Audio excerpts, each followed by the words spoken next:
So here at Burwood Church, we are leading up to Christmas, and we're doing so reflecting on the names of Jesus.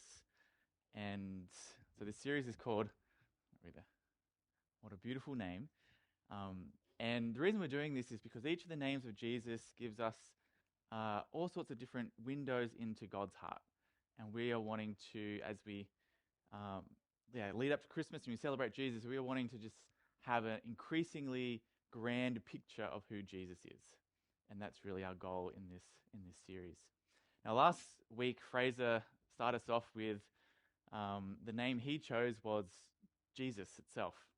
And one of the things that really stood out to me from Fraser's message was just how common the name Jesus was in the time in which Jesus lived. There was so many other Jesus around that they often called Jesus Jesus of Nazareth to distinguish him from all the other Jesuses that could have been in the community there at the time. And I think for me that is kind of representative of many of the external ways that Jesus appeared on this earth very ordinary. His name was ordinary, his appearance was ordinary, his family was ordinary, his birthplace was ordinary, and there was all these things that were surprisingly unremarkable for someone who we know as the King of Kings and Lord of Lords. And so there's this little baby there in Bethlehem who in so many ways is ordinary, yet beneath those exteriors is something truly awesome. And that's what we're going to be looking at today. And the name that I'm going to be exploring is the name I Am. And for us to understand how the name I Am applies to Jesus in the New Testament, it's important that we go back to the Old Testament and we look at where we find that name I Am first appearing. And so let me set the scene by introducing the story of Moses. And so Moses, he's born into this slave family in Egypt, and through a series of really remarkable situations, he finds himself going from being child of a slave family to being adopted by the daughter of Pharaoh. And so Moses, he grows up being fully immersed in the culture of Egypt, in the palace of Egypt there, and fully immersed in the religion of Egypt as well. It would have been all around him. But then as he got older, another eventful day happened where he found himself killing an Egyptian, which turned everything upside down. And Moses goes from being at the center of the civilized world to disappearing off into obscurity in the wilderness. But there over in the wilderness one day, there's Moses, and he's there, he's looking after the sheep, and he finds himself in the vicinity of Mount Sinai, where he sees this bush, and this bush is on fire. And though the bush is on fire and it's blazing, the bush is not burning up. And Moses is so intrigued by this unusual sight, he goes over to investigate. And when he gets there, he finds himself in this encounter with none other than God himself. And God speaks to him from the bush, "Moses, Moses, take off your sandals, for the place where you're standing is holy ground." And God goes on to talk to Moses about how he sees the suffering of his people. He hears their cries. And God says that he has come there to rescue them. And then he starts to explain to Moses how he wants Moses now to go back to Egypt, to go back to Pharaoh, and to bring those people out of Egypt into this land flowing with milk and honey. And Moses is listening to this, amazed and in awe of this encounter that is happening.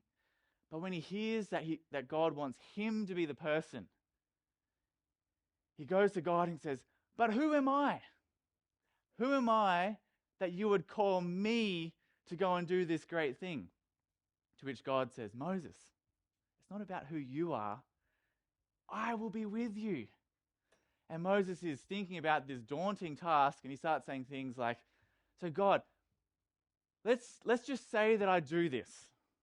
And I go back to Egypt, and I meet with the leaders there in Israel, and I let them know that I've met God in the wilderness, and I've got this message, and we're going to go out of Egypt into this incredible land of milk and honey. And what if they asked me, what is this name of the God that you encountered? What do I say then? And this is where God reveals this name. He says, the Bible says, God said to Moses, I am who I am. This is what you are to say to the Israelites. I am has sent me to you. Now, there have been so many times that I've read this verse and I've been completely baffled by what on earth God is meaning when he says I am. And to be honest, I'm still quite baffled by the meaning of I am. And so this week I went and found all the commentaries I had access to, and I tried to, what do people think about this name I am, what it actually means? And what I found was that a lot of other people who write about this, they're baffled by it as well. And people say, maybe it means this, and maybe it means this, and maybe it means this. And so what I'm going to share with you is what I sort of found as the four sort of things that really stood out to me as sort of things that probably are implied by God calling himself the great I am. And so the first suggestion that was made was looking at the presentness of God, the present tense of I am. And for an Israelite, it would have been very easy to think of God as the God who was, the God of the past, who had done all these wonderful things and had met with the patriarchs and had these miracles that had happened. And it also probably would have been easy to think of God as the God of the future, the God who maybe one day in the distant future will fulfill those promises that he had made to Abraham and to Isaac and to Jacob. But it might have been harder for them to really see God as the God of the now, because they were slaves and they'd been slaves for generations and they were suffering and they were wondering, where is this God? And so in the midst of this sort of setting, God comes not just as the I was and not just as the I will be, but God comes as the I am. I am here right now, right here in this place. I hear you, I see you, and I'm here now to rescue you. And so God appears here as the I am. Another suggestion about the I am is that God is presenting himself not just as one among many. And remember, Moses had grown up in the palace of Pharaoh. He was surrounded by the religions, plural, of Egypt. And in those days, there was many gods that the people worshipped. There was probably thousands of gods in Egypt, and also all the nations around them had their own collection of gods as well. There was a god for every type of thing that you might be wanting to do in your life. There was a god for that. And the conversation at that time was not which God is true or not, but it's more around which God is stronger and which God is relevant for this situation that I'm going through. And there was this general just acceptance of there being many gods. And it's possible that for Moses, when he asked this question, and he asked, what name do I give? Maybe Moses is still even coming from that kind of a worldview. But God refuses to be just one amongst many. He's not just another God and a great big collection of God, but he is the one and the only. And so God doesn't just give a straightforward name. He says, I am. I am the God. I am the one and only powerful God.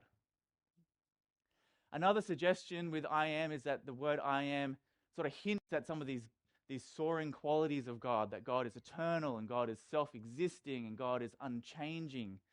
And so I think when God says, I am, it kind of encompasses all these superlatives about God. Another thing about I am as well, I think it's really interesting to hear this what God says in the light of the conversation that Moses had just had before. Remember the question that Moses asks. He says, God, who am I? Who am I that I should go to Pharaoh and tell him to let all these people go? I'm just this scared man out in the fringes of the wilderness trying to disappear into obscurity. Who am I? To which God sort of gives this answer, Moses, it's not about who you are, but it's about who I am. And so when we see God presenting himself as the great I am God, I think it probably encompasses all of these things. God is the eternal God, the unchanging God. He's the God of the past and the future, but also the God who's of the right now, who's here. He's the God that means it doesn't matter who we are, because we are with a God who is everything. And that's the God who reveals himself to there in the vicinity of Mount Sinai there in that burning bush. So that's the Old Testament. That's I am in the Old Testament. What do we find about the I am when we move to the New Testament? And we're going to look at the Gospel of John, because if there's any book in the New Testament that sort of takes up this I am language, it's the Gospel of John. You find it a little bit in Matthew, Mark, and Luke, but John you find I am everywhere in the book of John. And the first place that we see this I am language in the Gospel of John is through a series of I am statements that Jesus makes. In fact, there are 7 of them where Jesus says, I am ... Firstly, Jesus says, I am the bread of life. Jesus then says, I am the light of the world. And these are probably very familiar to some of you, these statements of Jesus. I am the gate of the sheep. I am the good shepherd. I am the resurrection and the life. I am the way, the truth and the life. And finally, in John 15, Jesus says, I am the true vine. And so each of these little statements, 7 statements, and it's kind of cool that there's 7, because 7 is kind of a pretty symbolic number in the Bible. But each one of them is a little window into who Jesus is, and each one is a window into the mission and the purpose that Jesus had in this world and how he wants to relate to us. And so that's the first way that John picks up this I am language in the book of John. But what I want to focus on is not so much the statements that John reports Jesus making, where Jesus says, I am ... But I want to look at another series of statements that Jesus makes, where Jesus doesn't say, I am ...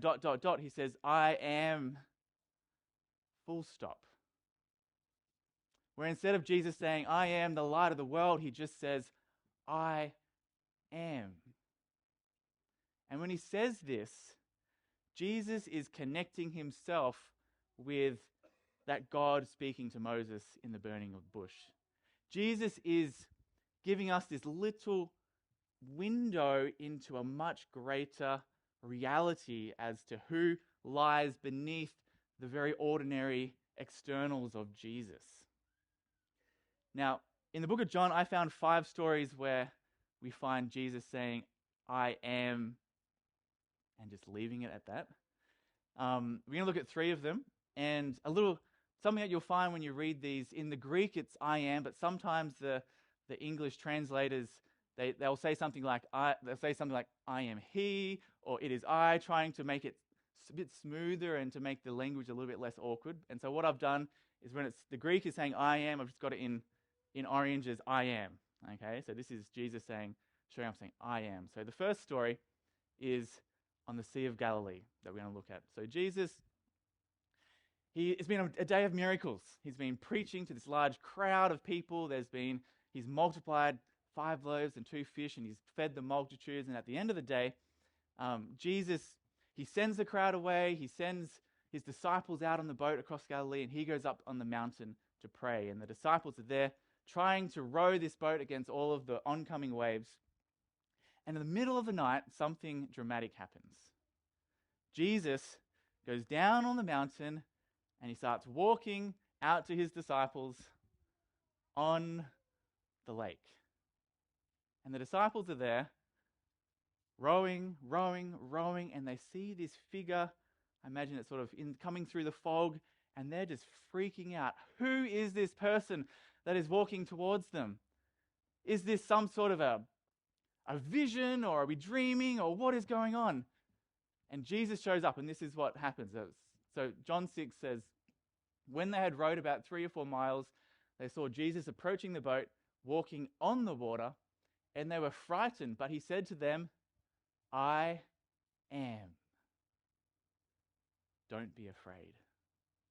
So here, not I am the light of the world, or I am the way, the truth, and life. Jesus just says, I am. And it's interesting that this story is in the midst of all these dramatic things happening that are each revealing something about who Jesus is. But he's revealing himself not just in the actions and the miracles that he's performing, but he's also revealing himself in that phrase, I am. Now, in case you're wondering that Jesus might just be saying, hey, it's me, and And maybe there's a possibility in this passage. It gets even clearer when we get to the next story. John chapter 8. So Jesus now he's talking with a crowd of people, and in that crowd are Pharisees. There's some people that were believing in him and now have sort of turned away. There's a whole mixture of people. And the conversation gets increasingly tense as you go through. Because Jesus starts saying all these radical things about who he is. He says things like that phrase, I am the light of the world. And then he says things like, you guys, you are from down here. I'm from up somewhere else. You are from this world. I am not of this world. And they're like, huh? What are you talking about, Jesus? And this sort of builds and builds and builds and builds until the climax of the conversation where Jesus says this. He says, your father Abraham rejoiced at the thought of seeing my day. He saw it and was glad. In other words, you guys are rejecting me, but this guy Abraham who you revere, he was actually looking forward to my day. And not only was he looking forward to it, he saw it. And they're like, have you lost your mind, Jesus? Do you not realize that Abraham lived about almost 2,000 years ago? So they say, you are not yet 50 years old, they said to him, and you have seen Abraham? To which Jesus then says, very truly I tell you, Jesus answered, before Abraham was born, I am. And just like that, Jesus drops that truth bomb in the audience, and they just blow up. And they grab stones. It says at this, they picked up stones to stone him, but Jesus hid himself, slipping away from the temple grounds. You see, these people here, they realize that when Jesus said, before Abraham was, I am, he was connecting himself to that person speaking to Moses in the bush. And he was even connecting himself to prior to Abraham. Jesus here is saying that God of the Old Testament that your whole lives revolve around, that you worship, that God who is unchanging and self-existent and eternal and all those wonderful things, that's me. And they just think that is so wild for him to say and so offensive for him to say that they pick up stones to kill him. And truly, that is an offensive thing to say, unless, of course, it's true. And that brings us to the third story that I want to share with you of these statements. And this time we're in the Garden of Gethsemane. So Jesus is there, he's been praying, and he's in the shadow of the cross. He's soon going to be crucified. And this group of men and these soldiers and Pharisees probably and chief priests, they come in there, and their purpose of coming to the garden that night is to arrest Jesus. But I don't know if it was dark or what it was, but they come and Jesus walks up to them. So they don't really know what's going to happen next, but they just know they're looking for Jesus and trying to work out what he looks like and where he is. But Jesus knows exactly what's going on. So Jesus walks up to them and he says, hey guys, who are you looking for? To which they say, we're looking for Jesus, not just any Jesus, but Jesus of Nazareth. They replied, you know what Jesus says in response? I am. And this is what happens. I am, Jesus said. And Judas, the traitor, was standing with them. When Jesus said, I am, they drew back and they fell on the ground. Something about this moment was another one of those explosive situations where Jesus says, I am, and suddenly there's, whether it's a flash of glory that flashes through Jesus or what it is, they are just like, whether they're in shock that they're talking to the person they're looking for, or whether they're in shock that this person continues to claim to be the I am, they fall on the ground. Now, it's interesting, in the book Desire of Ages, we get a little insight into what actually happened in this moment, which kind of shows why they might have fallen down the ground. This is what it says. As these words were spoken, the angel who had lately ministered to Jesus moved between him and the mob. A divine light illuminated the Saviour's face, and a dove-like form overshadowed him. In the presence of this divine glory, the murderous throng could not stand for a moment. They staggered back. Priests, elders, soldiers, and even Judas fell as dead men to the ground. The angel withdrew, and the light faded away. So here is, it almost describes it like, you might remember it, where Jesus gets transfigured on the mountain. It's almost like a little mini version of that, where they they come to Jesus and he says, I am. And suddenly there's this like flash of glory and they fall to the ground like dead people, almost like when the angel visits the tomb before Jesus to roll the stone away. Again, this incredible revelation. And what I love about this is the people, they eventually get back to their feet and Jesus says it one more time. So who was it that you wanted? I don't know how their voice was now, but maybe it was trembling. Jesus of Nazareth, they said, and Jesus answered, I told you, I am. Once again, revealing this deeper reality about who he is. So Jesus here, he connects himself with the God of the burning bush and the God of the Old Testament. And so the last thing I'd like to share with you is just like, what does this mean for us? What does this mean for us that Jesus is not just Jesus, the ordinary person, but he's also Jesus, the great I am? Well, the first thing I'd like to suggest that this shows us that the story of Jesus is much bigger than the four Gospels. Now, often when we think about the Bible, we kind of think about the story of Jesus being contained in those Matthew, Mark, Luke, and John. That's the story of Jesus. And everything before that, the Old Testament, we think of as this is all stuff leading up to the story of Jesus, pointing forward to the story of Jesus. But if this is true, then the story of Jesus is much more broader than that. And also, if you think of the rest of the New Testament, the story, especially you see in the book of Acts, we think of this as pointing back to what Jesus has done and explaining what Jesus has done and telling the story of that story being told to the world. But if this is true, that Jesus is the great I am, then the story of Jesus isn't just the story of the four Gospels, but the story of Jesus is the story of the whole Bible. When we read about in the Old Testament of God coming down and parting the Red Sea and raining manna down from heaven and all those incredible miracles that takes place, Jesus is present in those stories. The Old Testament doesn't just promise Jesus, but we see a present Jesus in the Old Testament. And it makes me start to wonder, well, where else is Jesus in the Old Testament? When we hear of God walking in the Garden of Eden in the cool of the day, saying, Adam, Eve, where are you? Could that be Jesus? Could there be Jesus there watching over the ark as it floats above the flood? Could there be Jesus who's meeting with those prophets and working all those miracles? And is Jesus far more present than we actually realize in those stories? And it's not just true from the Old Testament, it's true in the New Testament as well. And I want to read you an interesting verse that we find right at the book of Acts. So Acts is the book that tells the story beyond Matthew, Mark, Luke, and John. And the book begins like this.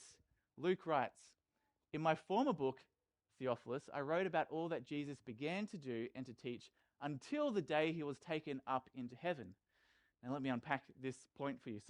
So Luke writes the Gospel of Luke, which tells the usual story that we think of Jesus, but he also writes the book called Acts. And when he introduces it, he says that first book told all that Jesus did up to a point. But the implication is now this book is going to share what Jesus is going to continue doing in this world. I want to read with you what one theologian, N.T. Wright, says about this introduction. He says, at first sight, this is a strange title, since Jesus himself only appears on stage, as it were, during the first 9 verses of this first chapter. But Luke, whose first volume we know as the Gospel which bears his name, is telling us with his opening sentence one of the most important things about the whole book, which is now beginning. It is all about what Jesus is continuing to do and to teach. The mysterious presence of Jesus haunts the whole story. He's announced as King and Lord not as an increasingly distant memory, but as a living and powerful reality. A person who can be known and loved, obeyed and followed. A person who continues to act within the real world. That, Luke is telling us, is what this book is going to be all about. We call it the Acts of the Apostles, but in truth, we should really think of it as the Acts of Jesus, part 2. And I love that. The whole Bible, from start to finish, is the story of Jesus. His presence is everywhere. But even the story of the Bible is not big enough to contain the story of Jesus, because the story of Jesus continues today. As Christians, we don't just celebrate the Jesus who was born in Bethlehem and lived 2,000 years ago. And as Christians, we don't just celebrate the Jesus who one day will come at the second coming, but we serve the God of the present. We serve a Jesus who continues to write his story in our lives today. He sees us. He hears our cries. He's with us. He's rescuing us. He's going on the journey with us. And side by side, we are together writing this story that is going to continue all the way into eternity. Think of this phrase that Jesus says at the end of the book of Matthew. He said, and surely I am with you always to the very end of the age. The story continues to be written in our lives today. So the first point is that the story of Jesus is much bigger than the story of the four Gospels. And my second point is this: the story of Jesus is much, much bigger than the story of just a man. Now, we talked about Road to Bethlehem, and this week was my first time getting to experience Road to Bethlehem. And it was quite an experience to go through those gates and to be welcomed into Nazareth, and then go from Nazareth into Jerusalem and to go into Herod's palace and wind our way all the way down past all of those beggars and soldiers to Bethlehem itself. And there, the focus point of the whole walk is this little tiny baby. Beautiful little baby. But to be honest, that baby kind of looked like a lot of other babies that I've seen. It looked a little bit like our own baby. A little bit like Finn, although Finn's a little bit older now. Just a little tiny baby. But what this story invites us to see in that little tiny baby is something so much more. To see in that little tiny baby not just a little human being, but to see the God of the universe contained in that little tiny body. I want to show you a picture. Here is a picture of, does anyone know what this is a picture of? This is where we live, the Milky Way. So this picture was taken by the James Webb Space Telescope, and it's the sort of most dramatic, all-encompassing picture of the Milky Way that we have to this date. And in this picture, it's seeing a portion of the 100 billion stars that make up our Milky Way. Well, you know what? That the God who made our Milky Way was contained in that little tiny baby. Let me show you another picture. I think I shared this with you once before. This here is another picture taken by the James Webb Telescope. And to get a sense of how much of the sky this is looking at, the people who are presenting this, they said, imagine you have a grain of sand in your hand and you hold it up to the sky and you picture that tiny little bit of sky that is being covered by that sand. Well, that's the size of this picture of the sky. And every one of those little dots is not a star, but every one of those dots is a galaxy of stars. Probably 100 billion stars in each one of those, multiplied by all the grains of sand that it would take to fill up the entire sky. The God who made all of that, contained in that little tiny baby. The story of Jesus is much, much bigger than the story of a man. The story of Jesus is the story of a God, a powerful, eternal, unchanging God who loved us so much that he would come to this earth as that little tiny baby, that he would live a life amongst us, with us, writing his story alongside of us, and then would be killed upon that cross for our salvation. And for us now, we can live with confidence and resilience. We can live with hope because life is not just about who we are, but it's about who Jesus is, the great I am.